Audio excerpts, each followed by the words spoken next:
Sabi nila. Binabago raw niya para ang lahat ng bagay. Pero paano kung inilalantad lang talaga nito kung sino tayo? O di kaya'y nagbibigay lang ito ng entablado para sa mga malalagim na lihim na matagal na nating ibinaon? Ito ang madrama at totoong kwento NG, buhay ni Maximo Max Herrero. Isang lalaking nagsimula sa wala na naging milyonaryo. At ang dalawang babaeng nagbago ang buhay niya habang buhay. Ang una ay ang kanyang mapagmahal at buntis na asawa. Si Ariana ang babaeng naniwala sa kanyang mga pangarap mula pa noong unang araw. Ang ikalawa ay si Felicia Manalastas. Isang misteryosang kabit na walang awang sumira sa lahat ng limitasyon ng oras. Nahawakan niya ang gold rimmed credit card ni Max.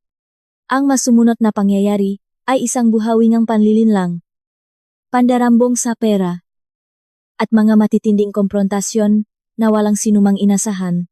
Ihanda ang inyong mapuso para sa isang nakakapanindig balahibong kwento ang kataksilan, yaman, at ang matamis ngunit malupit na paghihiganti. Hindi nabago kay Maximo Herrero ang pagiging ambisyoso. Pagkatapos ang lahat, itinayo niya ang kanyang yaman mula sa wala. Nagsimula siya sa isang maliit na marketing agency nung siya ay nasa early 20s pa lang. Hanggang sa lumawak ito patungo sa mga real estate investments na nagpabago sa kanya bilang isang multimilyonaryo pagsapit niyang edad na 35. Kasal kay Ariana. Isang dating paralegal, legal assistant, na walang sawang sumuporta sa kanyang pahihirap mula panahong instant noodles at itlog lang ang pinagsasaluhan nila sa hapunan. Tila na kay Max na ang lahat. Ang buhay nila noon ay tila isang perpektong painting puno nga nagagarang party sa matataas na lipunan at masasayang Sunday brunch, kasama ang kanilang nga matatalik na kaibigan. Kung tititigan mo ang kahit anong litrato nga mag-asawa, makikita mo ang 2 taong tapat na nagmamahalan, na ang mamatay nagniningning dahil sa kanilang mga pinapangarap. Ang pagbubuntis ni Ariana ay dumating na parang isang nagniningning na bituin sa dati ng maaliwalas na kalangitan, matapos ang ilang taong paghihintay at pagsubok. Sa wakas, ay makakaroon na silang unang anak. Umapaw sa tuwa ang puso ni Max. Gusto niyang makaroon ng sariling pamilya na magmamana ng kanyang naiwang yaman. Isang taong magdadalang apelidong Herrero. At si Ariana naman ay namukatkat sa sayangang pagiging isang ina. Nangangarap ng isang tahimik, buo, at maaliwalas tahanan para sa kanilang magiging baby girl. Ngunit ang isang tahimik na buhay, madalas, ay isang malaking ilusyon lamang. Sa likod ng kanilang perpektong buhay, ang nakakabalif na schedule ni Max ay humila sa kanya sa iba't ibang direksyon. Naging normal na lang ang mga late night meetings, mga tawag mula sa negosyo sa ibang bansa, at mga biglang networking events. Noong una ipilit na inuunawa ni Ariana ang lahat. Ngunit unti-unti siyang binalot ng matinding pag-alala dahil sa labis na pagod ng asawa. Nakita niya ang hungkag at malamig na tingin sa mga mata ni Max tuwing nagmamadali. Itong lumipat mula sa isang meeting patungo sa isa pa, at doon na pumasok si Felicia Manalastas. Isang agresibong negosyante na sinusubukang magtayo ang sariling event planning business. Una silang na-cruise ng landas ni Max sa isang eksklusibong charity fundraiser para sa mga kabataan. Nandun siya hindi bilang bisita, kundi bahagi ng organizing team ng event. Ang isang simpleng pag-usap tungkol sa pag-ayos ng mga ilaw ay nauwi sa isang mahabang usapan tungkol sa kanilang parehong pagkahilig sa negosyo. Naakit si Max sa nag-alap na enerhiya ni Felicia. Nakikinig ito sa bawat salita niya ng may buong atensyon at paganga. May kakaibang lason ang ambisyon ng babaeng ito. Isang refleksyon ng kanyang kabataan na tila hindi niya matanggihan. Ang mga palihim at madaling araw na pag-usap sa kapehan ay naging isang routine. Kahit pilit na kinukumbinsi ni Max ang sarili niya na trabaho lang ang lahat. Tuluyan nang nabura ang linya nga, pagiging propesyonal. Isang gabi, May himik pagmamakawang nagtapat si Felicia na lubog siya sa sandamakmak na utang na pumipigil sa kanyang pag-asenso. Si Max. Dalang kanyang nakasanayang pagiging matulungin. Ay, nagalo eng tulong sa pagpaplano eng pera na lumipas ang ilang linggo. Ay naging higit pa sa simpleng payo. Ito ang naging simula ng niyang pagbagsak. Hindi nagtagal. Walang humpay na ang palitan nila nga text sa 10 oras ng gabi. Naramdaman ni Max na nahahati ang puso niya sa nakakabaliw na pananabik at sa matinding konsensya. Ang hindi niya alam. Ang pakagahaman ni Felicia sa tagumpay ay higit pa sa inaakala niya. Nakita ni Felicia si Max bilang kanyang tiket patungo sa marangyang buhay na pinaniniwalaan niyang karapat-dapat para sa kanya. At dito na nagsimula ang pagkahulog nila sa magulong sapot ng kasinungalingan. Samantala, ang buhay ni Ariana Herrero ay umikot lamang sa pag-aalaga ng bagong buhay na nasa kanyang sinapupunan. Ginugugol niya ang kanyang umaga sa pagbabasa ng mga libro tungkol sa pagbubuntis. Ang kanyang hapon sa pagdidisenyo eng kwarto eng kanilang baby. At ang kanyang magabi. Sa malungkot na pahihintay, na umuwi si Max. Sa paglipas ng mga buwan, unti-unting lumaki ang kanyang sinapupunan na puno ng pag-asa. Ngunit kahit anong pilit niya, hindi niya na kayang balewalain ang napakalaking pader na unti-unting namamagitan sa kanilang mag-asawa. Laking bala si Max. Trabaho lang. Parati niyang paluzot. Palaging trabaho. Pero hindi tanga si Ariana. Nagtrabaho siya nun sa isang law firm. At alam niya na ang pinakamaliit na pagbabago sa kilos ng isang tao ay pahiwatik ng mas malalim at mas madilim na sikreto. Ang mga nakakadudang pagbubulong sa telepono. Ang makabihlang text sa madaling araw. At ang pagkatulala ni Max sa gitna ng kanilang usapan na tila ba lumilipat ang isip nito sa piling ng iba.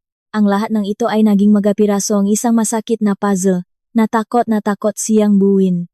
Isang hapon, hindi na niya kinaya. Lihim siyang nakipakita sa dati niyang kaibigan na si Ate Juancho Salcedo. Isang pinakakatiwalaang family lawyer mula sa BGC. Na dati ring humawa ng ilang negosyo ni Max sa real estate. Personal na kilala ni Juancho ang mga herrero. Madalas siyang imbitado sa bahay nila tuwing Pasko. At saksi siya kung paano laging ipinaktatanggol at sinusuportahan ni Ariana si Max. Kahit noong nga panahong walang-wala pa sila, hindi niya direktang sinabi na naghihinala siyang may kabit ang asawa niya. Sa halip, sinabi niyang gusto lang niyang protektahan ang kanilang nga ari-arian. Lalo na ngayong may paparating silang anak. Si Juancho, bilang isang profesional, ay nagbigay ngang matalinong payo iminungkahi niyang repasuhin ang kanilang kasunduan noong bago sila ikasal, prenup. Ayusin ang mga dokumento ngang mamanahing ngang bata. At isiguro ang pondong pinansyal para sa hinaharap ng kanyang anak. Tumanggolang, si Ariana. Ang kanyang mukha ay pilit na itinatago ang namumuong takot at sakit sa kabilang dako ngang siyudad. Patuloy ang paglandas ni Felicia Manalastas sa lumalalim na relasyon nila ni Max. Kahit papilit niya itong ikinukubli sa maskara ng professional partnership. Niyayaya niya si Max na bumisita sa mga nagagarang event venues at ipinapakilala sa mga kliyenteng manghang-mangha sa yaman at tagumpay ni Max. Laging nakadikit si Felicia sa tabi niya. Abot nga ang ngiti dahil sa pagmamalaki tuwing ipinapakilala niya si Max bilang kanyang investor. Pero ang masakit na katotohanan, nakasandal ng buong-buo, si Felicia sa walang humpay na pakdaloy ng pera ni Max para bayaran ang sarili niyang nga luho. Si Max, nabulak sa kilik at ilusyon. Ay, walang tigil sa pagpirma nga seke para pondohan ang negosyong kabit niya. Sa paglipas panahon, napagtanto ni Felicia ang isang mapanganib na bagay. Ang pagiging galante ni Max ay tila walang hangganan. O kahit man lang limitasyon na kaya niyang makita dahil sa tumataas na kumpiyansa. Gumawa siya ng isang desisyong magbabago ng lahat isang kabaliwan na magpaparating ng matinding pagyanik sa buong mundo ni Max. Nang hindi alam ni Max, tahimik na kinabisado ngang buong kapal nga mukha na si Felicia ang mga numero sa credit card ng asawa. Nangyari ito isang gabi habang pumunta si Max sa banyo at naiwan ang makintap na platinum card sa ibabaw ng bar counter para kay Felicia. Iyon na ang huling hagbang para tuluyang angkinin ang marangyang buhay na pakiramdam niya'y matagal nang nakalaan para sa kanya, habang si Ariana ay nanatili sa kanilang tahanan. Walang kamalay-malay sa nagbabadyang unos. Wala siyang kaide-ideya na may ibang babaeng naglalawi hindi lang sa puso ang asawa niya, kundi maging sa kanyang pitaka. Isang katapangan at garapalang pagnanakaw na magiging mitsa, ngamga pagsaboh na walang sinumang nakapansin. Nagsimula ito sa isang garapal na desisyon. Si Felicia Manalastas, nalunod sa kumpiyansa, ay nag-order online ng isang sikat at libu-libong pisong designer handbag gamit ang numero ng platinum credit card ni Max. Katuwiran niya, barya lang daw ang halagang iyon kumpara sa bilyon-bilyong yaman ng lalaki. At bukod pa roon, hindi ba't nag-aambag siya sa kaligayahan nito bilang kanyang inspirasyon, kanyang kasama, at tanging nagbibigay kulay sa nakakabagot nitong buhay? Ang mamahaling bag na iyon ay reward niya para sa lahat ng kanyang hirap.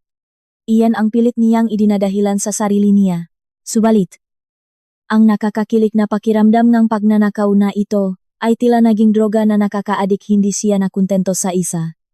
Sa loob lamang ng ilang araw, sunod-sunod na mamahaling transaksyon ang pumasok, maluho tulad na sapatos, mga eksklusibong skincare, at nag-book pa siya ng mga reserbasyon sa mga 5-star hotel sa Makati para raw sa mga business meetings.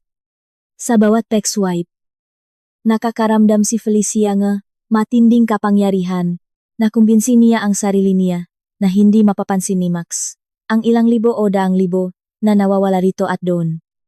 Tutal, hindi naman daw mukhang nag-alala ang lalaki tungkol sa pera nila, pero nabigo siya.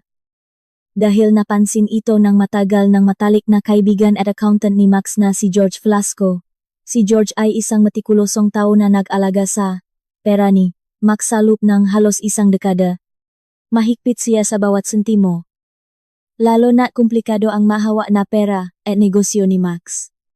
Kaya nang makita ni George ang mahindi pangkaraniwang pagtaas sa babayaran sa credit card, maluhong bibilhin na napakalayo sa normal na paggastos ni Max, sobra siyang nabahala.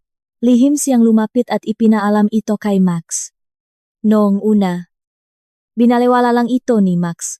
Inisip niya na baka magastusin lang iyon sa negosyo na nakalimutan niya. O baka mabagong gamit na binibili ni Ariana para sa paghahanda sa kanilang magiging anak. Pero makalipas ang ilang linggo, naging higit pa sa normal ang paktas na makakastusin. Kumabog na malakas ang dibdib ni Max. Hinarapin niya si Felicia, na mabilis na gumawa ng madramang kwento na kesyo, para raw iyon sa agarang pangangailangan sa negosyo na may emergency daw dun. At may investment naman dito. Napasok si Max sa isang matinding gulo ang isipan. Sa isang banda, naramdaman niya ang sakit ng pagtataksil na ginamit ni Felicia ang personal niyang pera nang walang paalam. Pero sa kabilang banda, kinikilig pa at na-flatter ang tangang lalaki dahil sa kanya lumapit si Felicia para humingi ng tulong, lalong nagpatibay sa kanilang bawal na relasyon. Nanginginig sa pagdadalawang isip si Max. Puputulin na ba niya ang sustento sa kabit niya? O papayagan na lang niya si Felicia na patuloy na ubusin ang yaman niya para lang may salba ang kanilang maruming relasyon? Alam ngang utak niya na napakamali nito. Ngunit ang kanyang puso, natuluyan nang nabihag nuksyo ni Felicia, ay hindi na makawala. Mas lalo pa siyang nahulog sa patibong na inihanda ng babay, labak man sa kalooban niya. Pinayagan pa rin niyang patuloy na gamitin ang card. Basta't mayroon daw silang limit na pinakasunduan lamang sa bibig, linggit sa kaalaman ni Max. Umabot na rin si Ariana sa sukdulan, naririnig niya ang palihim na tawag sa telepono, at nakita mismo ng kanyang dalawang mata ang paglabas ng pangalang Felicia na umiilaw sa screen ng cellphone ng asawa niya. Kahit pakiramdam ni Ariana ay pinipiga at nadudurog ang kanyang puso. Nanay ang kanyang pagiging ina at ang pagnanasang iligtas ang kanyang sarili. Nagdesisyon siyang protektahan ang sanggol sa kanyang sinapupunan kahit anong mangyari. Tinawagan niya muli si Ate Juancho. At ngayon, humihingi na siya nga mas agresibo at matatapang na hakbang para ibakot ang kanilang pera. May bumubulong sa hangin na kailangan na niyang mahanda para sa pinakamalalang mangyayari. Noong paman, malaki na ang tiwala ni Ariana Herrero sa kalmadong takbongang pananalapi ng kanilang pamilya. Kahit na si Max ang nagasikaso sa mga negosyo at nakikipagkita sa kanilang accountant, si Ariana, bilang isang napakametikulusong dating paralegal, ay palaging sinisipat at sinusuri ang kanilang joint account, pinagsamang pera sa bangko, minsan sa isang linggo. Isa itong tahimik na ugali na hindi niya binabanggit kahit kanino.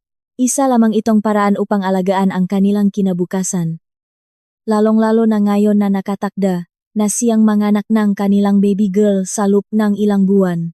Subalit ng umagang iyon, ramdam niyang may mali. Kagagaling niya lang sa almusal. Iniwan ang isang mangkok ng oatmeal na halos hindi niya ginalaw. Binuksan niya ang kanyang laptop at naklog in sa portal ng kanilang bangko. Nakalutang ang kanyang nanginginig na daliri sa keyboard. Habang hinahaplos ng walang kamalay-malay ang kanyang lumalaking tiyan habang naglolod ang website, sinuyot ng kanyang mamata ang screen. At bigla, nanigas siya sa kanyang kinaupuan, isang kaltas na nakakahalagaan halos 40,000 piso, PHP 40,000 sa isang luxury salon, malapit sa mismong inupahang kondo ni Felicia Manalastas. Napatitig si Ariana. Tila kinapos ng hininga. Hindi ang halaga ang sumugat sa kanyang puso kundi ang pangalan ng salon. Hindi pa siya nakakapunta roon. Hindi pa nga niya naririnig ang pangalan nito hanggang sa maalala niyang binanggit ito ni Felicia noong isang charity event ilang buwan na ang nakakaraan. Nagsimulang kumabog ng mabilis ang kanyang dibdib sa patuloy niyang pagbusisi. Binuksan ni Ariana ang bank statements nila sa nakalipas na 3 buwan. Pahina-pahina nga transaksyon ang sunod-sunod na bumulaga sa kanyang nga matang nga reserbasyon sa mamahaling boutique hotel, eksklusibong spa, at libu-libong bayarin sa 5-star restaurants. Wala ni isa sa mga ito ang tumutugma sa kanilang schedule ng maasawa o sa kanyang maalaala, ang masaklap pa. Ilan sa mga ito ay lantaran pang may nakasulat na pangalang Felicia sa memo line. Nanikip ang dibdib ni Ariana, mababaw, at mabilis ang kanyang pahinga. Pakiramdam niya ay biglang naglaho ang sahig na tinutungtungan niya. Iniprint niya ang mga statements. Nanginginig ang kanyang mga kamay hanggang sa bahagyang kumalat ang tinta dahil sa higpit ng kanyang pahawak. Biglang nakonekta ang lahat sa kanyang isipan ang manatawag sa 10 oras ng gabi. Ang mamhabiklang pakainits ang ilaw ni Max. Ang mga gasgas na palusot na kesyo meetings do sa mga kliyente. Biglang naging malinaw ang lahat. Isang matinding paksabo ang put at pagkawasak ang nagbanggaan sa kanyang dibdib. Pinalala pang kanyang pagbubuntis ang bawat emosyon. Na tila naging isang nag-alap na bulkan. Nang gabing iyon, nahintay siya sa gitna ngang nakakabinging katahimikan.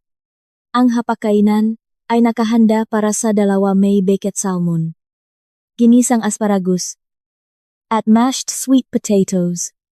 Hindi man lang nagalaw ang mga plato habang nakaupo siyang naninigas. Tila ba isang kalmadong dagat bago humagupit ang isang mapanirang bagyo. Pumasok si Max bandang alas 7. Niluluwagan ang kanyang necktie. Na akala mo'y inaasahang magiging tahimik at normal na naman ang kanyang gabi.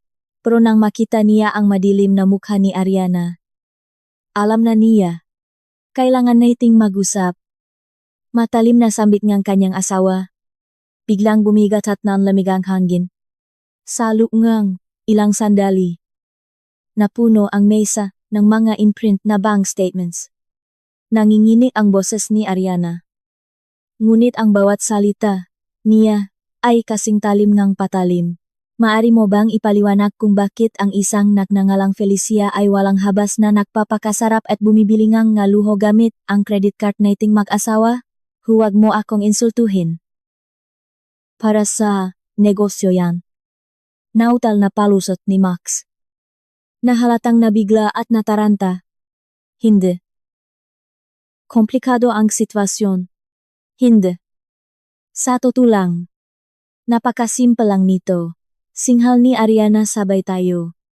Hinayaan mong gawing personal na alkansya ng kabit mo ang bank account natin habang ako. Eto.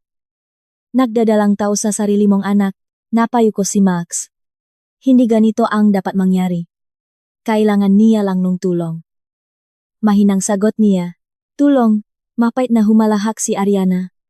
Kaya pala ang ibig sabihin ng tulong ngayon ay mamahaling designer shoes at mga kwarto sa hotel.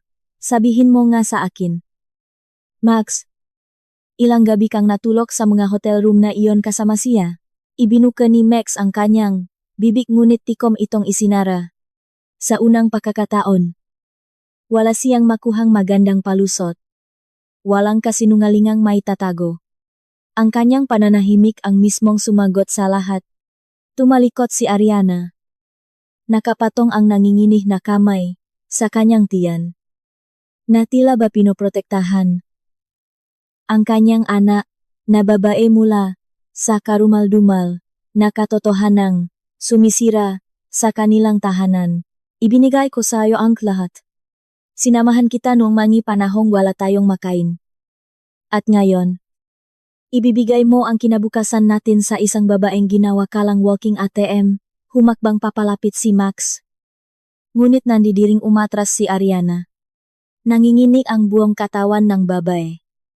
Hindi dahil sa takot, kundi dahil sa isang nag-umapaw na lakas na hindi niya inakalang mayroon siya. Huwag kang lalapit, babala niya, ng gabing iyon. Matapos makulong si Max sa kanyang opisina bilang isang talunan, gumawa si Ariana ng isang tawag na tuluyang magbabago ng lahat. Minsan lang nanginig ang boses niya sa umpisa. Juancho. Si Ariana ito. Kailangan ko ang tulong mo. Si Otto. Juancho Salcedo. Ang pinakakatiwalaang abogado ng pamilya na naging, parang nakatatandang, kapatid niya. Mula pa noong law school. Ay kalmadong, nakinig habang ipinapaliwanag niya ang sitwasyon. Gusto kong i-freeze lahat ng bank accounts. Matapang niyang utos. Hindi lang yung joint accounts natin.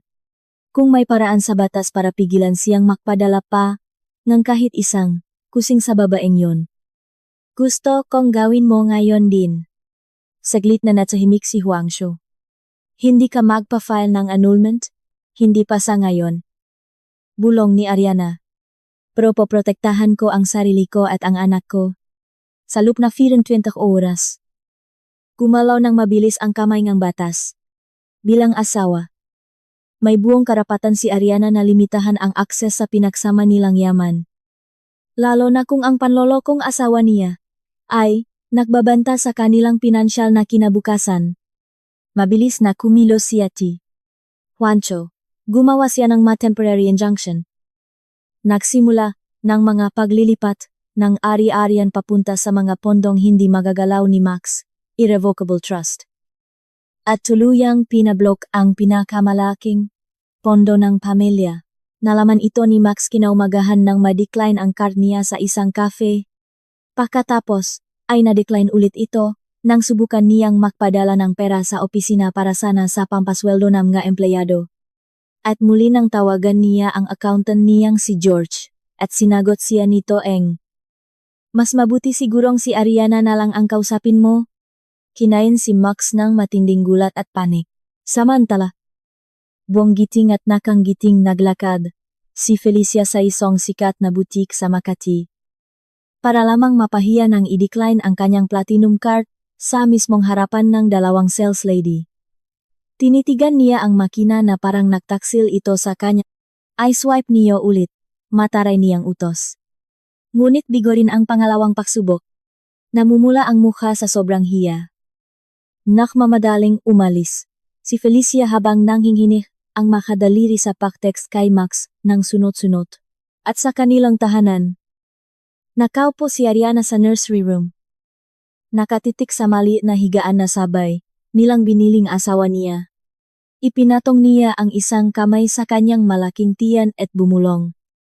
Hinding-hindi ko hahayaang kunin ng kahit sino ang kung anong nararapat para sayo. Kahit pa ang sarili mong ama. Nagsimula na ang Kiera. At sa pagkakataong ito, hindi natatakot si Ariana na lumaban hanggang dulo sa pagputol sa lahat ng pera. Napunta si Max sa napakapanganib na bangin. Ang kanyang kumpanya, ang Guerrero Enterprises, ay nakadepende ng malaki sa mabilis na pag-ikot ng pera araw-araw. Nangamba ang mga investors nang kumalat ang sismis tungkol sa biglang pagkaka-freeze ng kanyang mga accounts na kumahok si Max para isalba ang sitwasyon. Nag-schedule siya ng mga meeting kasama ang mga malalaking negosyante upang tiyakin sa kanila na problema lang ito sa pamilya. Naligtas pa rin ang Mapondo, Nia at Buo, ang kanyang maari-arian sa real estate, ngunit nanatili ang takot. Hindi basta-basta nag-freeze ng account ang mga bangko nang walang mabigat na rason. At napakabilis kumalat ng balita sa mundo ng nga elitista. Samantala, unti-unti na ring binabalot ng panik si Felicia Manalastas. Itinayo niya ang kanyang nagsisimulang event planning business sa pag-akalang hindi matatapos ang pag-sponsor sa kanya ni Max. Nang mawala ito, nagsimula ng maningil ang mga suppliers sa mga overdue at hindi niya nabayar ang utang. Kinukwestiyon na rin ng mga kliyente ang kanyang kredibilidad. Paulit-ulit na sinubukang kontakin ni Felicia si Max. Nagiwan ng madespradong voicemails, ang iba ay umiyak. Ang iba ay nagwawala sa galit. Nang tuluyan na siyang makahanap ng tiempo para komprontahin si Max sa labas mismo nga opisina nito. Nanginig ang boses niya sa matinding galit. Nangako kang susuportahan mo ako. Tapos ngayon iwan mo ako sa ere. Napahilot si Max sa kanyang sintido sa sobrang pagkadismaya. Walang madaling solusyon. Ang asawa niyang si Ariana. Nalunod pa rin, sa sakit nga, pagtataksil. Ay hindi lang ipina-freeze ang kanilang mga joint accounts, kundi nautos din ng masusing pakbusisi sa bawat sentimong ginastos ni Max sa nakalipas na 6 na buwan. Nagsampa na ang inisyal na mosyon sa korte ang maabogado niya upang protektahan ang lahat ng yaman ng mag-asawa laban sa posibleng banta ng hiwalayan. Sa gitna ng kaguluhan, nakipagbuno si Ariana sa buhawi na emosyon. Ramdam niya ang matinding pagtataksil. Ngunit nag-alala rin siya para sa negosyo ni Max. Higit sa lahat, takot na takot siya sa epektong stress na ito sa kalusugan ng kanyang nasa sinapupunan. Isang malalim na gabi. Nakahiga siya ng mulat. Mahigpit ang hawak sa kanyang tiyan para protektahan ito habang sunod-sunod na umaagos ang ngaluha sa kanyang pisngi. Inalala niya ang mga panahong nagsisimula pa lang sila ni Max nung tinitipid nila ang bawat sentimo para lang makapagbayad ng upa. Noong ipinagdiwang nila ang kanilang unang malaking tagumpay gamit lamang ang pinakamurang alak. Paano sila umabot sa ganito? Paanong ang taong napakatapat at napakamaalalahanin ay nagawang magtaksil sa kanya ng ganito kawalang hiya? Nang sandaling iyon, isinumpa ni Ariana na kung may natitira mang katiting na pag-asa para sa kanilang kasal, kailangang pahirapan ito ni Max ng dugot pawis. Hindi siya makakapayak na ang makamandak na ahas na si Felicia ay patuloy na sirain at guluhin ang buhay nilang mag-asawa. Nagdesisyon si Ariana na makipakita kay Felicia. Isa itong napakatapang at napakapanganib na hakbang para sa kanyang mental at emosyonal na kalagayan. Ngunit pakiramdam ni Ariana ay kailangan niya itong gawin. Kailangan niyang titigan sa mga mata ang kabit ng asawa niya at tingnan kung anong klaseng halimaw ang walang kahihiyang nagnakaw sa kanilang yaman.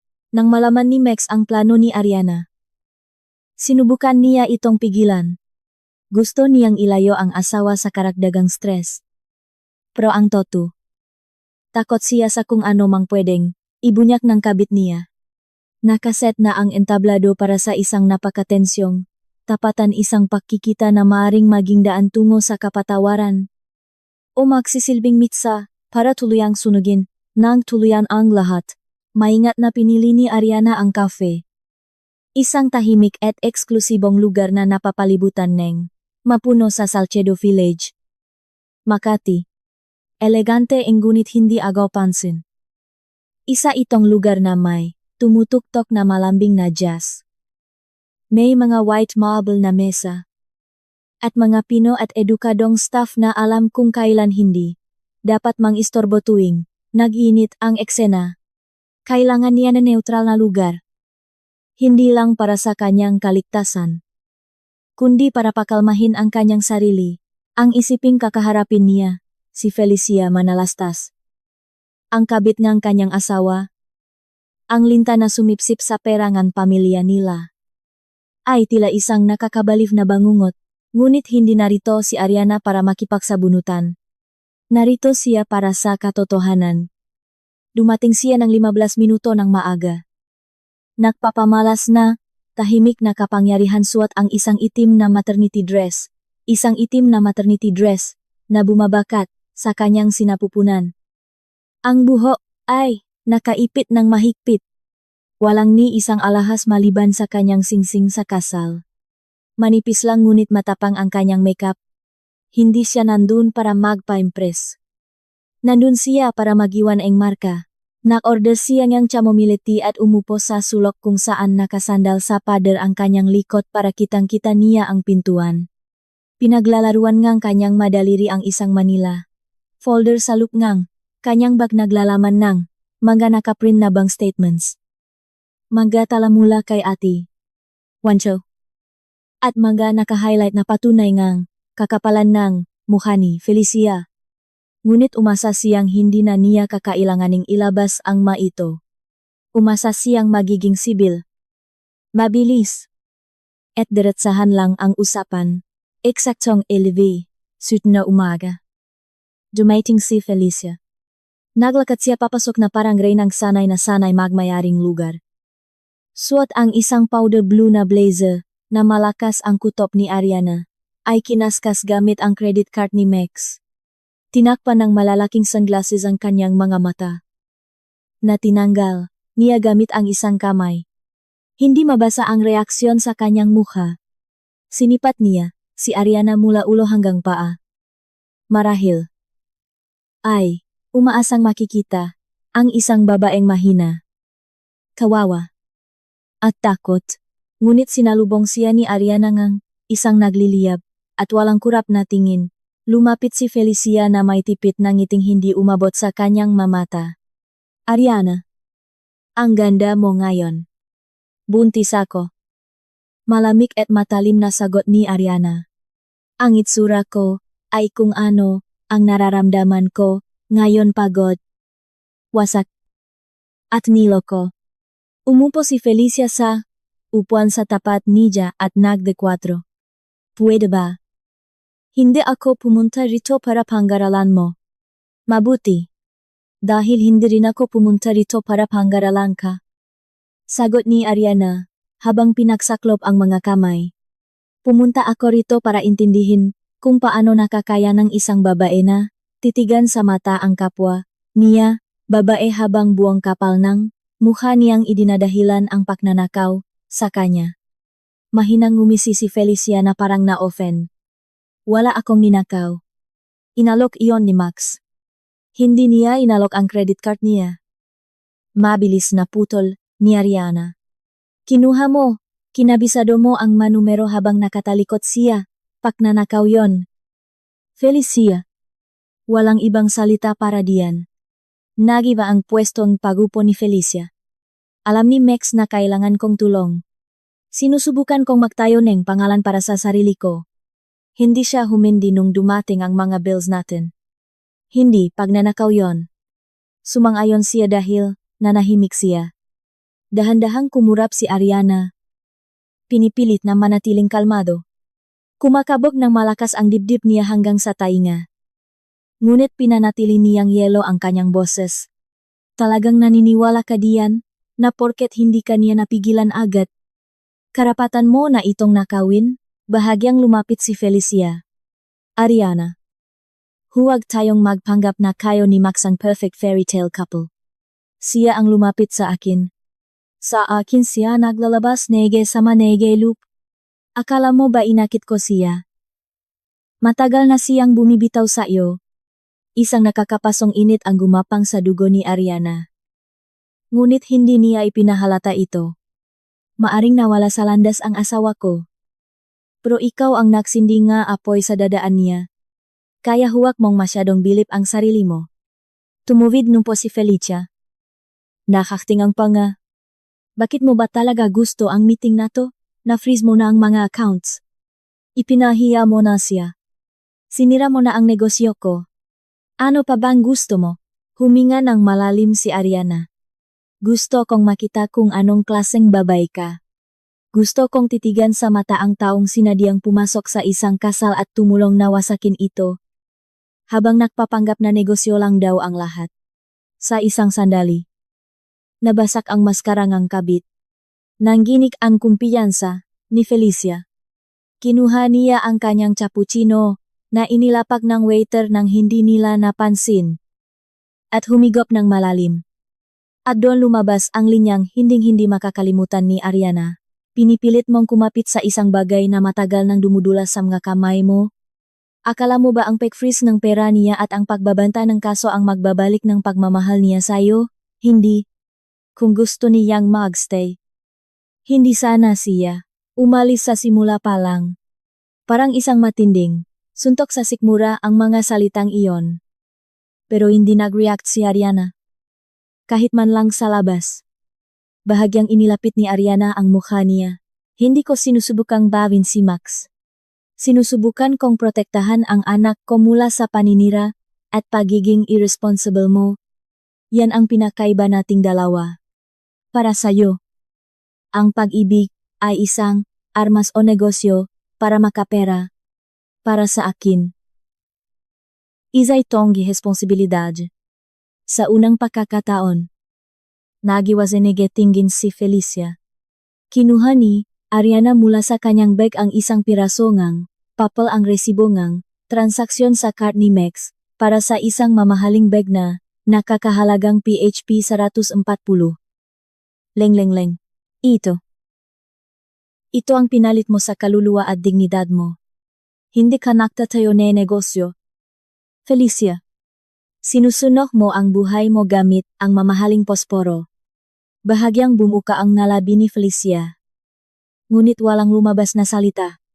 Dahan-dahang tumayo si Ariana. Muling isinilit ang papel sa kanyang folder. Nangingini ang kanyang ngabinti.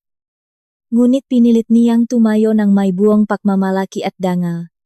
Tiningnan niya mula sa itaas, ang nakaupong si Felicia, at nagsalita ng kalmadong ngunit nakamamatay. May ilang araw ka na lang. O baka ilang linggo. Pero tapos na ang maliligayang araw mo. Felicia. At kapag nangyari yon, lilingon ka at magtataka kung paano nawasak ang lahat ng pinapangarap mo. Hayaan mong tulungan na kita para hindi ka na mag-isip. Nagsimula ito nang makita mo ang marangyang buhay ng ibang babay. At nagilusyong kang mas deserve mo ito kaysa sa kanya. Tumalikot na siya para umalis. Ngunit tuminto sandali. Ay. May isa pa pala. Kung susubukan mong gumanti gamit ang media o mga abogado. Tandaan mo to, ako ay isang babaeng wala nang mawawala. Pero mayroon pa ring isang buong kinabukasan na kailangang protektahan. Hindi na naghintay si Ariana ng sagot. Nang lumabas siya sa init ng kalye sa Maynila. Tumama ito, sa kanya na tila isang, naglilinis na apoy. Nanginginig pa rin ang mga kamay niya at mabilis ang tibok ng puso. Ngunit patuloy siyang naglakad. Isinusulong ang bawat hakbang. Sarado na ang kabanatang iyon. Anuman ang mangyari sa susunod hiwalayan man, matinding gulo. Uuwi sa korte haharapin niya ito ng taas nu. Dahil ang laban na ito ay hindi na lang tungkol sa isang lalaki, tungkol na ito sa kinabukasan ng anak niya, at walang kahit sinong linta ang makakanakaw nito sa kanya. Sa pagbabalik sa kanyang opisina, inarap ni Max ang isang tahimik na rebelyon mula mismo sa kanyang mga empleyado. Kumalat ang balita na nakalok ang budget ng iba't ibang departamento dahil buong tapang na ipina-freeze ni Ariana ang nga pangunahing account ng kumpanya. Nagbubulungan ang ilang staff na naguguluhan daw si Max dahil sa isang eskandalo ng pambababae. Habang ang iba naman ay nangangamba na baka mawalan sila ng trabaho, ang dating masayang opisina kung saan halos araw-araw ay may saradong deal. Ngayon ay nabalot ni matinding tensyon, dagdag pa rito. Nagsimula nang gumuho ang pa-startup event planning business ni Felicia. Ginamit niya ang impluensya at pangalan ni Max para makakuha ng kontrata sa mga vendors. Ngunit nang mawalan ng pumapasok na kapital, sunod-sunod itong nakansela. Nagbanta ang mga nagagalit na suppliers na idedemanda siya. Nakansela rin ang mga kliyente ng kanilang events at tumangging bayaran ang retainer fees ni Felicia dahil malinaw na wala na siyang kakayahang isagawa ang mga magarbo at pinapangarap na party na ipinanggako niya. Nag-isa sa kanyang magarang corner office. Nakatingin si Max sa malaking bintana. Pinapanot ang kalangitan ng siyudad na lumalabo kasabay ng kanyang paningin. Kinakain siya nga, matinding pagsisisi. Inalala niya ang bawat maling desisyon, bawat malalanding usapan sa kapehan, at bawat palihim na tawag sa telepono kasama si Felicia. Bumigat sa dibdib niya ang konsensya na parang isang dambuhalang bato. Sa kabila ang kanyang galing sa negosyo, hinayaan niyang sirain ng isang makasariling landian hindi lang ang kanyang pamilya, kundi maging ang kanyang reputasyon at ang kabuhayan ng nga taong nagtatrabaho para sa kanya, desperado para sa isang solusyon. Tinawagan ni Max ang numero ni Ariana. Sumagot ito. Ngunit kasing laming ang yelo ang boses ng asawa niya. Nagmakaawa siya para sa isang meeting. Iginigit na gusto niyang ayusin ang lahat para na lang sana sa kapakanan ng bata. Pumayag si Ariana. Ngunit sa isang kondisyon, kailangang kasama si ate. Juancho. Nag-alangan si Max. Pakiramdam niya. Ang pagsasama ang isang abogado ay nagtatayo ang pader sa pagitan nila. Ngunit matigas si Ariana. Kailangan niya nga legal na proteksyon at distansya para maprotektahan ang kanyang sarili sa labis na pagkawasak. Nakita sila sa opisina ni ate. Juancho. Isang lugar na ramdam mo agad ang tensyon at pagiging seryoso. Mukhang puyat at pagod si Ariana. Nakahawak ang mga kamay nito sa kanyang malaking tiyan bilang pagpoprotekta. Nakaramdam ng matinding kirot si Max dahil sa awa at pagsisisi nang makita niyang ganito. Nakalala ang epekto niya sa asawa niya. Inilatak ni Juancho ang mga kondisyon bago ay unfreeze ang ilang partikular na bank accounts. Ngunit inobligan niyang ilahat ni Max ng buo at transparent ang kalagayan ng pera nito. Kabilang na ang lahat ng ibinayad at ginastos para kay Felicia. Walang ibang nagawa si Max kundi sumunod. Kapag humindi siya, mas lalong guguho ang imperyong itinayo niya, habang pinapakinggan ni Ariana ang isa-isang pagbabasa sa mga naging gastos ni Felicia bawat mamahaling gamit na binili. Bawat nakakahalagang gintong. Hapunan naktanto niyang ganito. Palakalala pondohan ni Max, ang marangyang buhay ng ibang babae. Napuno ng luha ng put at matinding kawalan ng pag-asa ang kanyang mata. Sa sandaling iyon, nakita ni Max kung gaano kalalim ang sugat na iniwan niya sa babaeng walang ibang ginawa, kundi samahan at mahalin siya. Huminging maikling break si Ate Juancho. Para bigyan ng pagkakataon na mag-usap ng sarilinan sina Max at Ariana sa conference room. Inabot ni Max ang kamay ni Ariana. Ngunit mabilis na inilayo itong babae. Nakakabingi ang katahimikan. Ang kapalaran ng kanilang pagsasama at ang kinabukasan ni Max ay nakabitin. Naghihintay lang sa huling desisyon ni Ariana. Kinabukasan ay may isang hindi inaasahang pasabog ang nangyari. Sumugot si Felicia Manalastas sa Herrero Enterprises. Nagwawalang hindi siya alis sa gusali hanggat hindi niya nakakausap si Max, pilit siyang pinipigilan ng security guard. Ngunit gumawa siya ang matinding eskandalo sa lobby. Sapat para makuha ang atensyon at makumpulan ang mga chismosong empleyado. Kalaunan. Lumabas si Max. Tila puputok na ang muka sa matinding inis. Inakay niya si Felicia papasok sa isang pribadong conference room. Pagdating dun. Umiyak ng hagulgol si Felicia. Mabilis na umahos ang makaluha sa kanyang pisngi habang kinukwento kung paano bumaksak at nawasak ang kanyang negosyo. Hinahabol na daw siya ngam ga inutangan niya. At wala na siyang pera kahit pambayad man lang sa inupahan niyang tsondo. Matapang na nakdimen si Felicia na bigyan siya ni Max ng huling malaking halaga ng pera para makapagsimula siyang muli. Ang boses niya, na nasa pagitan ng pagiging desperada at pananakot, ay nagpapahiwatig na ibubunyag niya sa publiko ang kanilang maruming relasyon kapag hindi pumayag ang lalaki. Nagulat at napatras si Max. Ang babaeng dati bumiyani sa kanya dahil sa ambisyon nito ay naglabas ng tunay na kulay, isang manipulatif at maitim na ugali na hindi niya inasahan. Nang mapagtanto niyang naipit na siya, bigla siyang kinain na matinding galit. Kailangan na nating tapusin ito, nanggigigil na bulong niya. Halos mawala na sa akin ang asawa ko, ang anak ko, pati ang negosyo ko dahil dito. Wala na akong maibibigay pa sayo. Nagbanta si Felicia na tatawagan ang ma-showbiz reporter at tabloids. Mananakot na wawasakin niya ang reputasyon ni Max sa pamamagitan ng mga interview at paglalabas ng mga sikretong text messages. Dahil inisip ni Max ang posibleng eskandalo, tumanggi siyang magpaunder. Pero inalok niya ito ngang isang maliit na halaga ang settlement kapalit ng paglayo nito ng tahimik at pag-atras sa anumang uri ngang panlalansi at pamba-blackmail. Wala siyang kamalay-malay na si Ariana.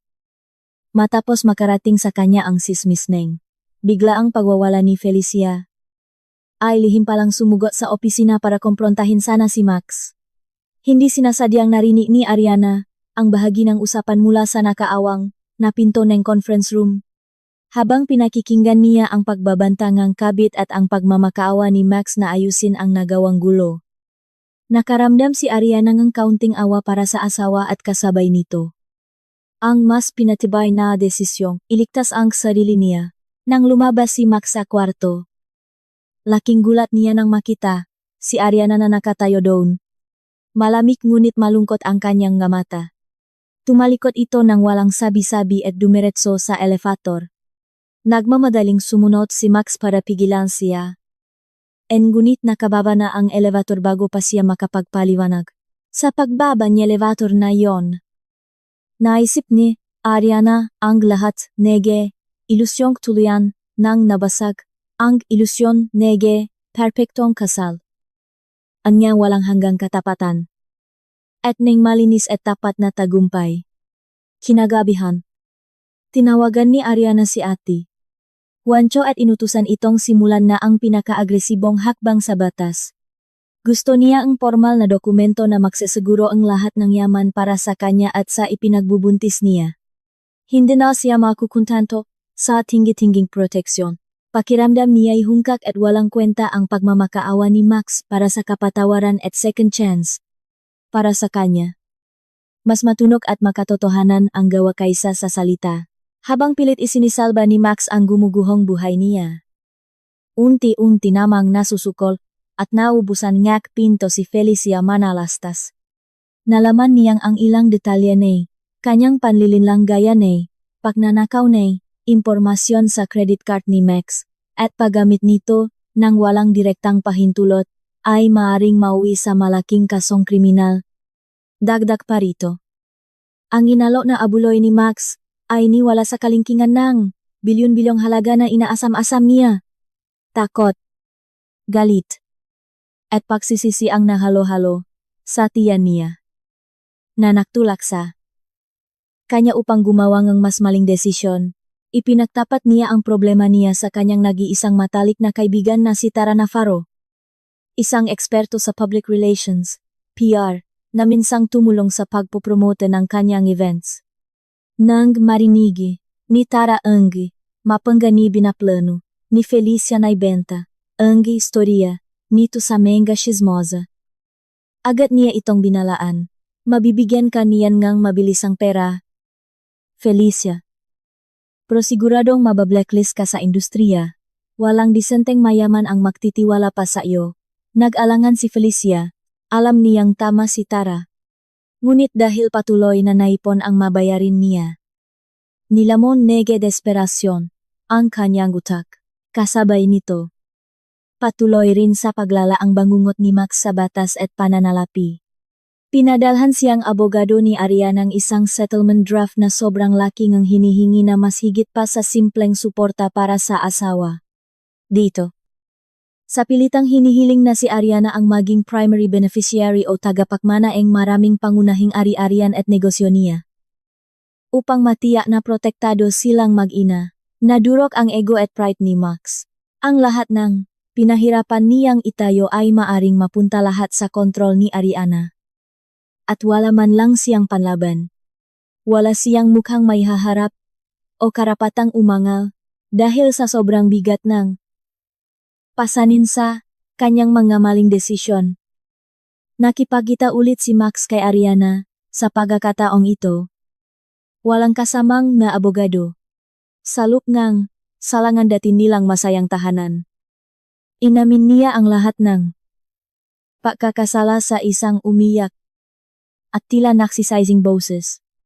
Humingi siyang ang patawad sa kanyang pagtataksil. Sa muntik na pagbebenta, sa kinabukasan ng kanilang anak, nakinig si Ariana. Nakahalukip-kip habang nangingilit ang luha. Gusto kong maktiwala ulit sa'yo. Bulong niya. Pero hindi ko kaya kung patuloy mong ikakabit si Felicia sa buhay natin. Nangako si Max na tapos na ang lahat. Ipinakita pa niya kay Ariana ang mga text messages kung saan mariin niyang tinanggihan ang mga paghingi ni Felicia ng pera. Sa buong usapan nilang, iyon. Naramdaman ni Ariana na totoo ang kanyang pagsisisi. Hinayaan niya ang isang maliit na awang sa pader ng kanyang galit. Ngunit ang daan tungo sa pagbabalikan, kung sakali man, ay napakahaba at malabo pa. Umalis siya sa meeting na iyon nang may mabigat na puso. Sinabi kay Max na kailangan niya pang mahabang panahon para mag-isip at mananatili ang manakakulong nilang para hanggat hindi pa siya panatak. Samantala, gumawa si Felicia ng isang napakadespradong hakbang. Nakipag-ugnayan siya sa isang sikat na freelance journalist na eksperto sa pagsisiwalat ng iskandalo nga mayayaman. Kahit hindi niya direktang kinwento ang buong pangyayari. Nagparinig siya na mayroon siyang pasabog na impormasyon tungkol sa pambababay. Mga maduduming galawan sa perang isang sikat na milyonaryo. At sa asawa nitong buntis na iniwan niya. Kapag pumutok ang isyung ito, maaring sumikat si Felicia sa mata ng publiko. Ngunit maari din itong sumabog pabalik mismo sa mukha niya. Naitanim na ang ngabuto para sa isa na namang malagim na kabanata ang kanilang buhay. Sa gitnang mainit na tsismis. Bumigay ang kalusugan ni Ariana. Nakaranas siya ng maagang paghilap ng tiyan isang gabi. Kaya agad siyang itinakbo sa ospital nang malamang isinugot ang kanyang asawa. Na ipinaalam sa kanya ng umiyak na ina ni Ariana. Tinalikuran ni Max ang lahat ng bagay para lang makarating sa tabi nito. Sa labas ng maternity ward. Balisang pabalik-balik si Max. Binabagabag siya nga, nakakikilabot na katotohanan na ang kanyang padalos-dalos at makasariling mga desisyon ang naglagay kay Ariana at sa kanilang anak sa bingit ng kapahamakan. Nang maging matatah na ang lagay ni Ariana. Mahigpit na nagpayo ang mga doktor ngang strict bed rest lubos na pagpapahinga para sa natitirang mga buwan ng kanyang pagbubuntis. Ang stress ang kanyang pinakamalaking kalaban. Babala nila. At anumang matinding emosyon ay maaring mag-trigger ang maagang panganganak. Nakaramdam si Max ng labis na konsensya at pananagutan. Ang pagmamasit kay Ariana na nakahigarun. Pagod na pagod at lumuluha. Ay, nagpilit sa kanyang harapin ang tindingeng kanyang naging pagtataksil. Habang nagpapagaling si Ariana sa ospital, gumawa si Max ang isang mahalagang hakbang. Nagpatawag siya nga isang pulong kasama ang kanyang abogado. Si George Velasco na kanyang accountant. At si Otto. Juancho Salcedo. Gusto niyang pabilisin ang lahat ng kinakailangang dokumento upang masiguro kaagad ang pinansyal na seguridad ni Ariana, makasama man sila o hindi sa huli. Hindi niya hahayaang makulang sa kahit ano ang mag-ina niya. Si Ate Juancho. Bagamat nagdududa sa biglang pagbabago, enige, puso ni Max ay pumayak na mag-set up ng isang trust fund na poprotekta kay Ariana at sa bata isang pondong tanging pirma lang ni Ariana ang makakagalaw. Ihinihiti ni Max na kapag malusok at ligtas na si Ariana at ang sangho, ibabalik niya ang lahat ng joint funds sa ilalim ng pamamahala ng kanyang asawa. Inihanda ni Ate Juancho ang mga papeles. At pinirmahan ni Max ang isang kasunduan na nagsisilbing matibay na patunay ang kanyang pagsisisi at pag-ako ang kasalanan. Kasabay nito, nagdesisyon si Max na gumawa ang agresibong hakbang laban kay Patricia. Sa pamamagitan NG, kanyang abogado. Nagpadala siya ng isang cease and desist letter. Binabalaan ang kabit na huwag gumawa ang anumang paninira o pagtatangkang mang-blackmail. Hiningi rin niya ang kabayaran para sa lahat ng hindi autorisadong transaksyon na ginamit nito sa kanyang credit card. At nagbantang magsasampa ang kasong sibil kung hindi ito susunod. Si Patricia, na nakapoy sa halit, ay nasaksihan kung paano ang dating mapagbigay at mayamang karelasyon ay naging isang bangungot ng galegal na banta. At doon dumating ang hindi inaasahan. Natuklasan ni Patricia na buntis din siya. Takot at gulat ang sabay na nanalaitay sa buong pagkataon niya. Hindi siya sigurado kung si Max ang ama. Ngunit kung siya nga, maari nitong baguhin ang lahat. Nilukop siya ang matinding pagkalito. Isa ba itong swerte na maaring magbalik kay Max sa kanyang tabi, o isa na naman itong panibagong komplikasyon na tuluyang sisira sa kanilang dalawa, habang nakikipagbuno siya sa bagong balitang ito? Ang buhay ni na Max at Ariana ay dahan-dahang umusat ng may labis na pag-ingat. Naiwan si Ariana sa ospital. Nakikipaglaban sa kanyang pisikal at emosyonal na kahinaan. Nanatili si Max sa kanyang tabi. Naguguluhan sa pagitan ng kanyang konsensya at ng isang munting pag-asa. Pinangarap niyang makabawi at mapatawad. Ngunit ang nagbabadyang ganino ni Patricia, na ngayon ay may dalang lihim na maring magpabago sa takbo ang kanilang buhay, ay nagbantang gugulo muli sa lahat.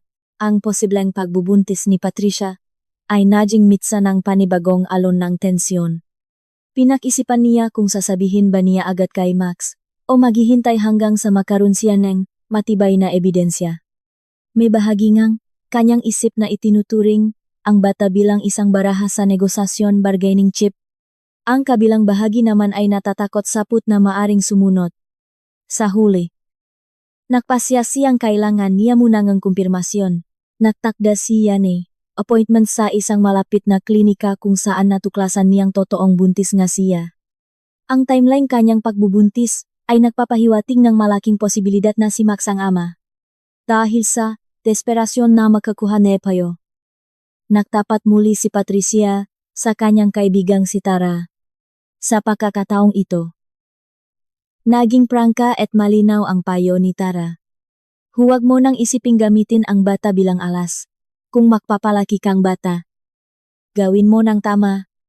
Ang eskandalo o pangba-blackmail ay sisira hindi lang sa iyo kundi pati sa kinabukasan ng anak mo. Nakikinig si Patricia. Namumuo ang mga luha sa kanyang mga mata.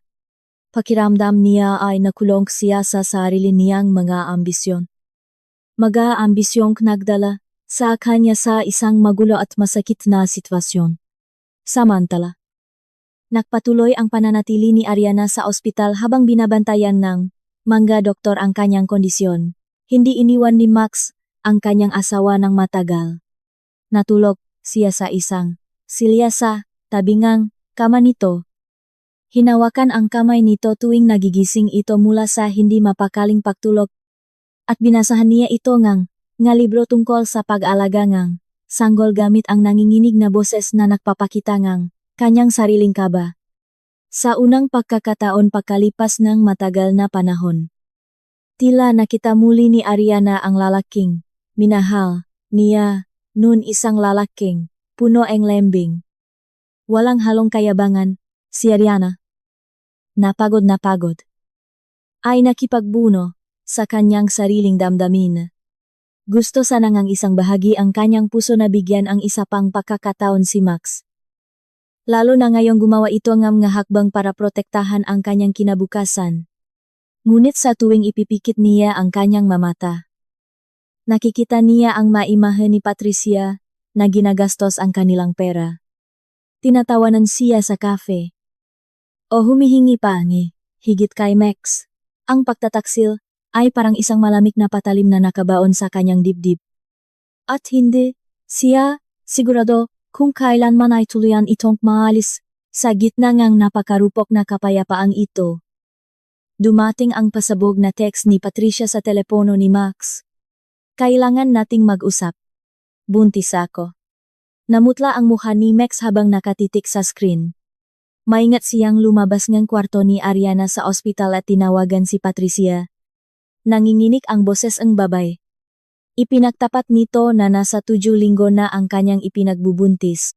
Naguluhan ang isip ni Max. Nasa 3rd trimester na si Ariana. Malapit ng manganak. Ang timing ay napakasakit at tila nananadia. 2 pagbubuntis. 2 makaibang sitwasyon. At isang lalaki na naipit sa gitna. Binalot ng takot ang isip ni Max. Paano magre-react si Ariana? Ito na ba ang tuluyang wawasak sa natitirang pag-asa na may salba ang kanilang kasal? At paano naman si Patricia? Gagamitin ba niya ang pagbubuntis na ito bilang armas? O susubukan ba niyang ayusin ang mga bagay ng tahimik? Isang bagay ang malinaw. Kahit ano pa ang gusto niya, may isa pang buhay na nakataya. Kailangan niyang harapin ito kundi ay nanganganib siyang mabigo hindi lang kay Ariana at sa kanyang anak, kundi pati na rin kay Patricia. Ang pagbubunyag sa pagbubuntis ni Patricia ay parang kidlat na yumanig sa lahat. Sa loob lamang ng ilang araw, naharap si Max sa 2 matinding krisis. Sa isang banda ay si Ariana marupok, nakakumfine sa ospital, at labis na nasugatan. Sa kabilang banda ay si Patricia desperada, buntis, at madaling gumawa ng padalos-dalos na hakbang. Dahil pakiramdam niya ay na-corner siya. Nagtapat si Max sa kanyang matalik na kaibigan at business partner na si Marco. Kilala na ni Marco si Max mula pa nung kolehiyo at isa ito sa mapiling tao na lubos niyang pinagkakatiwalaan. Sa isang tensyonadong pausap sa opisina ni Max, napasigaw si Marco. Pare, sobrang gulo na nito, pero kailangan mong maging tapat kay Ariana. Kahit madurok ang puso niya, karapatan niyang malaman ang totoo. Tumango si Max. Ang konsensya ay sumasakal sa kanya, na parang kabel. Tinitipon ang lahat ng natitirang tapang. Bumalik si Max sa ospital. Nakasandal si Ariana sa gaunan. Nagbabasa ang isang brochure tungkol sa pag-alaga ang bagong panganak. Umupo si Max sa tabi niya at marahang hinawakan ang kanyang kamay. Dahan-dahan. Sinabi niya ang lahat na buntis si Patricia. Na hindi siya 100% siguradong siya ang ama. Pero ang timeline ay nagpapahiwatig na baka siya nga. Inasahan ni Max na magwawala o iyak ang asawa. Ngunit ang reaksyon ni Ariana ay isang nakakakilabot na katahimikan. Nakinig siya. Ipinikit ang kanyang mamata ng ilang sandali. At pagkatapos, ay sinabi, hindi ko muna kaya ito ngayon. Pakiusap. Hayaan mo muna akong magpahinga. Nang gabing iyon, alos hindi nakatulog, si Ariana. Nakatitik siya sa kisame. Habang ang takot at matinding galit ay naunahan sa kanyang isip. Kinaumagahan. Tinawagan niya si ate Juancho upang alamin kung may mga bagong legal na hakbang na pwedeng ipatupad kung sakaling kay Max nga ang anak ni Patricia. Ipinaliwanag ni ate Juancho na mahihing magulo ang aspetong legal nito. lalo na pagdating sa karapatan ng ama. Child support at custody. Naramdaman ni Ariana na muling umikot ang kanyang mundo palabas sa kanyang kontrol. Samantala, hindi rin kinakaya ni Patricia ang mga nangyayari. Nagpabalik-balik siya sa pagitan nenge katigasan nenge ulo at desperasyon. Naisip niyang ibenta ang kwentong kanyang pagbubuntis sa mga tabloid. Ngunit ang mga babala ni Tara ay umalingaw-ngaw sa kanyang isip. Sa isang bihirang sandali ngang pakmumuni-muni. Narealize ni Patricia na ang paggawaing iskandalo ngayon ay hindi makakalutas sa kanyang problema. Idadamay lang nito ang mga inosenteng tao sa kaguluhan. Kabilang na ang batang nasa kanyang sinapupunan. Kalaunan. Pumayag si Patricia na makipagkita muli kay Max. Sa pagkakataong ito, walang banta ng blackmail o paghingi ng malaking halaga. Gusto lang niyang galinawan. Paninindigan ba ni Max ang responsibilidad kung sakaling siya ang ama? At ano ang magiging epekto nito kay Ariana? Walang ginawang pangako si Max maliban sa isa. Magpapa-paternity test siya sa lalong madaling panahon na pwede na sa aspetong medikal. At kung kanya ang bata, magbibigay siya sustento. Ngunit sa likod ng isip ni Max, alam niyang gaano man katuwid ang kanyang intensyon ngayon. Baka huli na ang lahat at tuluyan na siyang nawalan ng bagay na pinakamahalaga. Sa kanya ang tiwala at pagmamahal ni Ariana. Ang tanging magagawa na lang niya ay maghintay at tingnan kung ang panahon at tadhana ay magbibigay ngang daan tungo sa pagpapatawad. Makalipas ang ilang linggo. Na-discharge si Ariana mula sa ospital na may mahigpit na bilin na mag-bedrest sa bahay. Bumalik siya sa isang tahanang pakiramdam. Niya ay pamilyar ngunit parang banyaga.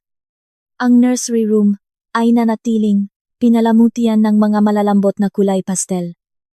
Isang punong pag-asang, senyales ang bagong buhay na malapit ng dumating. Ngunit ang bawat sulok ng bahay ay tila minumulto ng emga, alaala ang pagtataksil. Lumipat si Max sa guest room ayon na rin sa hiling ni Ariana.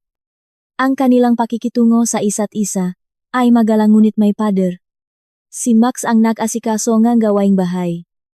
Namahalas sa mga gamot ni Ariana.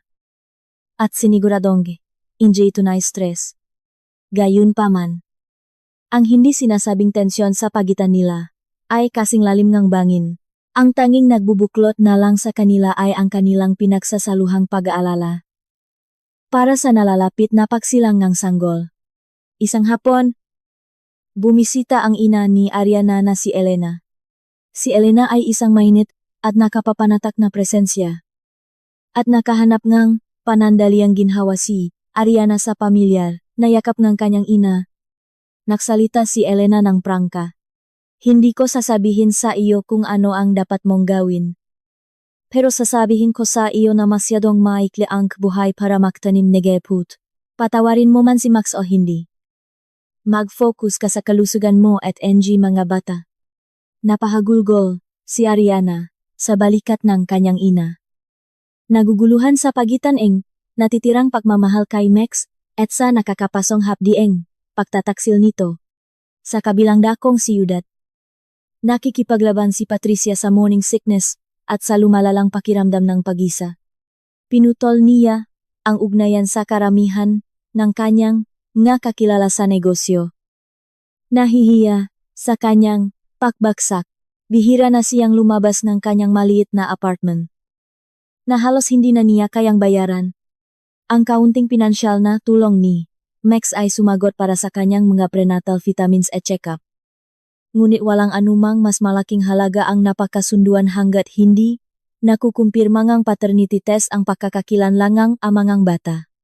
Kalaunan, nagpa-schedule si Patricia ng paternity test nang umabot na sa tamang buwan ang kanyang tiyan. Sumunod si Max.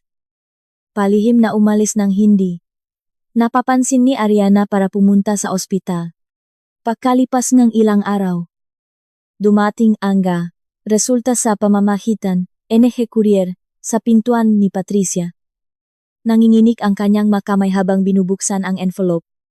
Sinusuri ang ngalinya ng teks na magpapatali sa kanya kay Max habang buhay o tuluyang magpapalaya sa kanya mula sa buhay nito. Ang resulta, 99% probability of paternity. Si Max ang ama. Nangangatok. Agad na tinawagan ni Patricia si Max.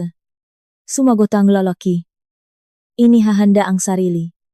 Nang kumpirmahin ni Patricia ang resulta, nakaramdam si Max nege matinding takot at obligasyon.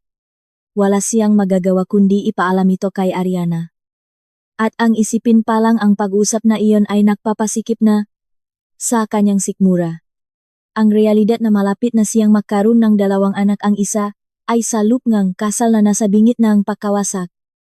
At ang isa naman ay sa isang kabit na hindi na niya sigurado kung gusto pa niyang makita, ay halos hindi niya makayanan.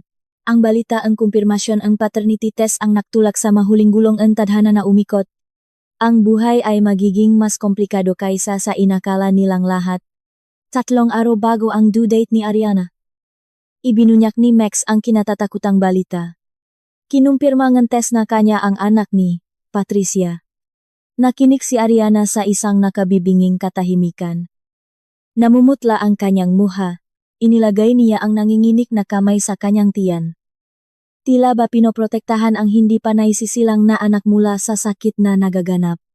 Naging masyadong mabigat ang emosyonal na epekto nito.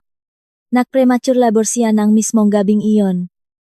Ang kanyang katawan ay pinilipit ng sunod-sunod at matitinding pagilap ng tiyan, taranta at panik. Isinugod ni Max si Ariana sa ospital. Ang masumunod na oras ay naging malabo sa gitna ng maliliwanag na ilaw. Mga dextrose at mga nagpapalakas loop na nurse. Naging komplikado ang panganganak ni Ariana dahil sa kanyang high blood pressure. Ngunit matapos ang isang nakakapagod at mahabang gabi, isinilang niya ang isang baby girl. Si Mia Ilustre. Nang hawakan ni Max ang kanyang anak, isang matinding pagbabago ang nangyari sa kanyang puso. Isang alon ng walang kondisyong pagmamahal ang bumalot sa kanya. Nasinundan ang matinding pagsisisi. Gumawa siya ng tahimik na pangako sa kanyang bagong silang na anak na magiging mas mabuti siyang lalaki. Ngunit ang himalangang pagsilang ay hindi bumura sa mabibigat na realidad sa labas ng ngapader ospital. Nang maging stable na si Ariana, marahang nagtanong si Max kung papayagan siya nitong ilagay ang pangalan niya sa birth certificate ni Mia. Pumayag si Ariana. Sa kabilang kanyang galit at sakit, alam niyang si Max pa rin ang ama ng kanyang anak. Pinagmasdan niyang hawakan ni Max si Mia taglay ang halong lungkot at pangungulila. Batit na baka sa mga susunod na buwan ay may hawakan na naman itong ibang sanggol sa ibang ospital. Kasama ang ibang babae. Sa apartment naman ni Patricia, ang katotohanan ng kanyang pagbubuntis ay bumaksak ng buong bigat. Manganganak na siya sa loob ng 5 buwan. At bitbit ang resulta ng paternity test. Mayroon na siyang legal na karapatang humingi ng child support. Gayunpaman, ang huling bagay na gusto niya ay isa na namang laban. Nakita niya kung paano naapektuhan ang kalusugan ni Ariana. At sa unang pagkakataon, nakaramdam siya ng tunay na awa. Siguro dapat umalis na lang ako. Umiyak na, sabi niya kay Tara. Sinubukan siyang suportahan ni Tara. Kung gagawin mo yan, gawin mo para sa tamang rason, para sa kapakanan ng anak mo. Hindi lang para tumakas sa konsensya. Sa mga araw na lumipas matapos isilang si Mia, tumigas ang desisyon ni Ariana sa isang direksyon. Hiniling niya kay Max na umalis ng bahay. Gusto niya espasyo para magilong. Para pag-isipan ang masusunod niyang hagbang ng walang araw-araw na paalala ng pagtataksil. Sumunod si Max. Umupang ang isang maliit na kondo sa kabilang bahagi ng siyudad. Regular siyang bumibisita kay Mia. Ngunit hindi siya kailanman nag-overstay. Ang bawat pagbisita ay masakit. Ngunit napakahalaga. Nangungulila siya sa kapatawaran ni Ariana. Ngunit ang distansya sa mga mata nito ay nagpapahiwatig na ang kanyang parusa ay nagsisimula pa lamang. Sa labas ng bintana ng ospital, patuloy ang buhay. Umaandar ang trapiko. Tumatawa ang matao sa mga kafe. At ang mundo ay patuloy na umiikot. Nang walang kamalay-malay sa pribadong kaguluhan ng tatlong buhay na nakabuhol-buhol, kahit papaano sa gitna ng kaguluhang iyon. Kumakapit si Max sa pag-asa na balang araw ay makikita rin ni Ariana ang isang lalaking karapat-dapat na patawarin. Ngunit sa ngayon, ang malupit na kahihinatnan ng kanyang pangangalunya at ang hindi pa isinisilang na anak kay Patricia ang nagdikta ng malungkot na realidad na hindi niya matatakasan. Lumipas ang malinggo at naging magabuan. At ang buhay ay nawi sa isang pilit na routine. Itinuon ni Ariana ang pansin sa pag-alaga kay Mia. Nakahanap ng ginhawa sa malambing na inosensya ng kanyang sanggol. Kumuha siya ng part-time na yaya para tumulong kapag nagiging masyadong mabigat ang pagiging single mother. Samantala, binabalanse ni Max ang mga pagbisita bilang ama, ang pag-ayos sa reputasyon ng Illustre Enterprises, at ang pagbubuntis ni Patricia. Sa kabila ng lahat ng kaguluhan, ang mga legal na hakbang na inihanda ni Ariana ay sumiguro na siya ay ligtas sa aspetong pinansyal. Ang mga account ay bahagyang inalis sa pagkaka-freeze, kung saan ang malaking bahagi ngayon ay nasa ilalim lamang ng kanyang kontrol. At may isang trust fund na inilaan para sa pagpapalaki kay Mia. Nakaligtas ang Illustre Enterprises sa eskandalo. Bagamat nasira ang reputasyon nito sa ilang sirkulo ng alta sosyedad, si Max, na nadala na sa matinding aral ng buhay, ay ibinuhos ang lahat ng oras sa pagbabalik ng tiwala ng nga kliyente at empleyado. Inamin din niya sa publiko ang kanyang personal na issue. Bagamat hindi na siya nagbigay na detalye, nanganak si Patricia ng isang batang lalaki na pinangalan ng Elijah. Makalipas ang 7 buwan, naging maayos naman ang panganganak. At dumating si Max sa ospital hindi dahil sa pagmamahal kay Patricia, kundi dahil sa obligasyon sa kanyang pagongkanak. Habang hawak si Elijah, naramdaman niya ang parehong labis na pagmamahal ng isang ama na naramdaman niya kay Mia, isang ugnayang hindi mapapatid. Ngunit kahit gaano kalakas ang hatak ng pagiging ama sa kanyang puso, hindi niya may tatago ang malamig na katahimikan. Sa pagitan nila ni Patricia, tila lumayo na ang loop nito. Ang mga mata ay puno ngang pagsisisi. Marahil ay napagtanto nitong kahit ang pagiging ina ay hindi mahiwagang makakayo sa mga nasirang relasyon o sa kanyang nadungisang pangalan. Isang tahimik na kasunduan ang nabuo. Susuportahan ni Max si Elijah sa aspetong pinansyal, at sisiguraduhing makuha nito ang lahat ng oportunidad sa buhay. Si Patricia naman, sa bahagi niya, ay hindi na manghihimasok pa sa mga negosyo ni Max o sa pamilya ni Ariana. Pinag-isipan nitong lumipat ng ibang probinsya upang magsimulang muli, na maaring magbigay sa lahat ng sangkot ng pagkakataon na maghilom sa kani-kanilang paraan. Sa mga sumunod na buwan, unti-unting nakita ni Ariana ang kanyang sariling lakas bilang isang ina. Naging sibil ang pakikitungo niya kay Max. Pinapayagan itong regular na mabisita si Mia. Ngunit ang estado ng kanilang kasal ay nakasabit pa rin sa alanganin. Hindi sigurado si Ariana kung kailanman ay buong puso niya itong mapapatawad. At hindi rin siya sigurado kung itutuloy niya ang pag-file energy annulment. Dumalo sila sa ilang counseling sessions. Ngunit malalim ang masugat ng emosyon. Kakailanganin ng matinding pagsisikap at marahil ay isang himala para mabuo nilang muli ang pamilya. Pagdating naman kay Patricia, tahimik siyang nawala sa social scene ng Maynila. Kumalat ang balitang lumipat siya sa isang maliit na bayan sa Hilagang Luzon. Namumuhay gamit ang katamtamang child support. At ginagawa ang lahat ng makakaya upang mabigyan ng maayos na buhay si Elijah sa isang bagong kapaligiran. Ang katahimikan ng kanyang paglisan ay isang kabaliktaran. Sa mapangahas na mga hakbang na minsan nang nagpasimula sa buong sagupaang ito. Para kina Max, Ariana, at Patricia. Naglaro ng karma mabilis, malupit, at walang awa. Ang bawat isa ay naiwan bitbit ang mga pirasong wasak na buhay.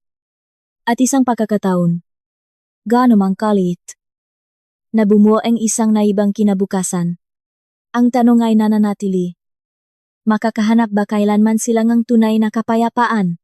O habang buhay na ba silang mumultuhin ng mga multong ang kanilang mga maling desisyon? Sa huli, lahat silang tatlo ay nagbayad ng mahal para sa kanilang mga naging papel sa magulong panlolokong ito. Si Ariana, pinaktak sila ngunit matatak, ay nakatuklas ng tibay ng loob na hindi niya alam na taglay niya.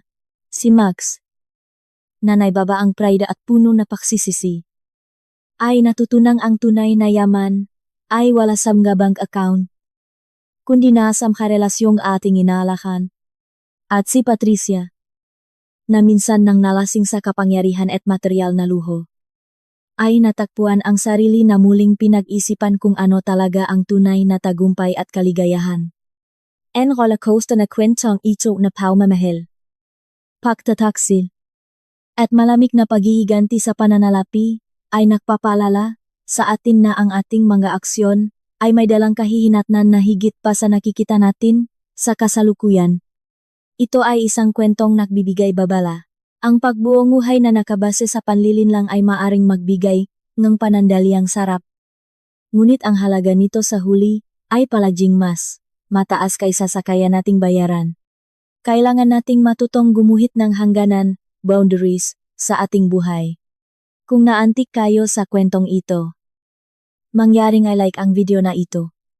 Ibahagi ang inyong mga salubin sa comment section at mag-subscribe sa aking channel para sa marami pang totong drama ng buhay at mga kwentong magbubukas ng inyong kaisipan.